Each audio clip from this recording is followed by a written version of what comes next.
Peter David Shore, Baron Shore of Stepney PC, was a British Labour politician and former cabinet minister, noted in part for his opposition to the United Kingdom's entry into the European Economic Community. His idiosyncratic left-wing nationalism led to comparison with the French politician Jean-Pierre Chevènement. He was described in an obituary by the conservative journalist Patrick Cosgrave as between Harold Wilson and Tony Blair, the only possible Labour Party leader of whom a conservative leader had chose to walk in fear. Early life. Born in Great Yarmouth, Norfolk, Shore was the son of a merchant navy captain and was brought up in a middle-class environment. He attended the Quarry Bank Grammar School in Liverpool, England, and went from there to King's College, Cambridge, to study history, where he was a member of the Cambridge Apostles, a secret society with an elite membership. During the later stages of World War II, he served in the Royal Air Force, spending most time in India. Member of Parliament, he had specialised in political economy during part of his degree and joined the Labour Party in 1948. He spent the 1950s working for the party and, after two unsuccessful parliamentary contests at St Ives in 1950 and Halifax in 1959, he was appointed as head of the Labour Party's research department and took charge of the renewal of party policy following its third successive defeat in 1959. Shore was only briefly a follower of Hugh Gaitskell. His adherence to the campaign for nuclear disarmament from 1958 led to a breach in relations for several years. He became close to Harold Wilson once Wilson had been elected as leader, and was the main author of the Labour Party manifesto for the 1964 general election. At the last minute, he was selected to fight the safe seat of Stepney in the election, which he easily retained. After only a short time on the backbenches, Wilson chose Shore to be parliamentary private secretary, responsible for liaising between the Prime Minister and Labour MPs, though Dennis Healey termed him Harold's lapdog. Shore was responsible for drafting the 1966 and 1970 election manifestos. Shore's job as Wilson's PPS kept them in close contact, and in August 1967, Shore became a member of the Cabinet as Secretary of State for Economic Affairs.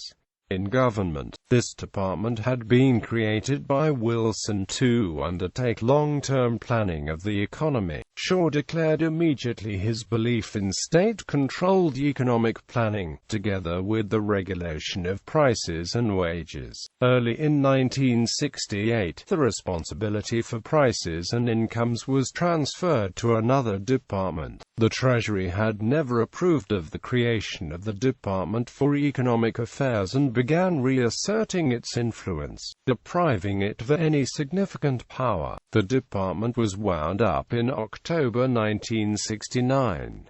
At the same time, Shore sided with those in cabinet who were opposed to Barbara Castle's White Paper, in place of strife. In a conversation with Richard Crossman at the time, Wilson was frustrated with Shore. "I over-promoted him. He's no good." Shore was retained in the cabinet as a minister without portfolio and deputy leader of the House of Commons. He played a key part, behind the scenes, in planning the Labour Party's unsuccessful 1970 general election campaign. In opposition, Shore was appointed as spokesman on Europe, taking the lead in opposing Edward Heath's application to join the European Economic Community. Shore had already become convinced that membership of the EEC would be a disaster because it would stop a British government from taking necessary economic action. However, due to organisation by pro-EEC Labour backbenchers,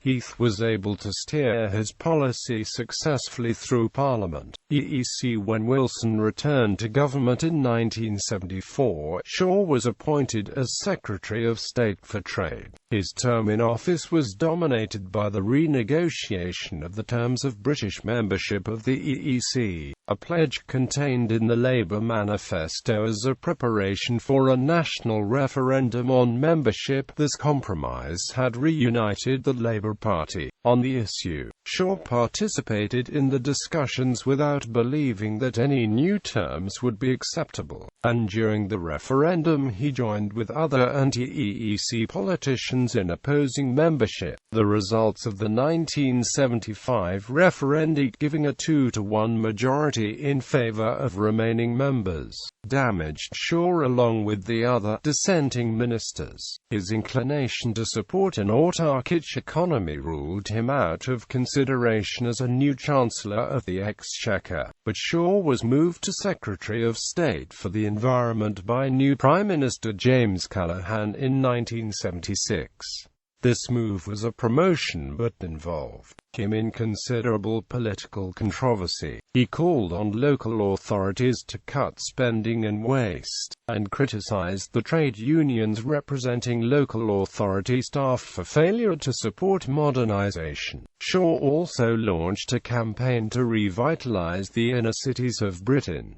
Nuclear deterrent. Shaw became a fervent advocate of the British nuclear deterrent for the last 3 decades of his life, but in 1958 he had been an active member of CND. In his 1966 book entitled To Know, he was critical of the Nassau Agreement with the United States, under which Britain's nuclear submarines were, except in a national emergency, permanently assigned to NATO. Regarding dependence on NATO as limiting Britain's freedom of action, Shaw negatively compared Britain's nuclear strategy to that of France. For if such a policy is like General de Gaulle's, based upon a deliberate and far-reaching politico-military strategy of national independence, past disengagement from NATO and détente in Europe, it merits the most careful examination. But, of these broader aims, there was not a whisper of suggestion from Tory ministers. After the cancellation of Blue Streak, that, failing the development of a major new British weapons system, we hadn't, and could not in future possess, a genuine independent nuclear capacity. Shaw had always been implacably opposed to any suggestion of British participation in the Vietnam War. Both as PPS and in cabinet he had encouraged Wilson to distance himself more explicitly from American foreign policy. By the mid-1970s, while continuing to condemn American foreign policy in Vietnam and Chile, he had become more supportive of NATO and the United States. Labour leadership candidate. When the Labour Party went into opposition in 1979, Shaw was made Shadow Foreign Secretary, having recounted on his previous support for CND. He was persuaded to stand as a candidate in the election of a new party leader in November 1980 by Michael Foot, who thought he was the best placed, soft left candidate to defeat Dennis Healey. However, Shaw came bottom of the poll with 32 votes when Foot was himself persuaded to stand. Foot then made him Shadow Chancellor, where his support for interventionist measures met with Foot's approval. Party policy also became opposed to EEC membership, which suited Shaw well. In 1982, Shaw's nationalism was again in evidence when he supported Margaret Thatcher over the Falklands War. Shadow cabinet. He fought for the leadership again after Foot resigned, but obtained a dismal vote of 3%, being unsupported by any constituency Labour Party. Shaw served as shadow leader of the House of Commons for 4 years under Neil Kinnock, but his influence with the leadership was negligible and he was not re-elected to the shadow cabinet in 1985.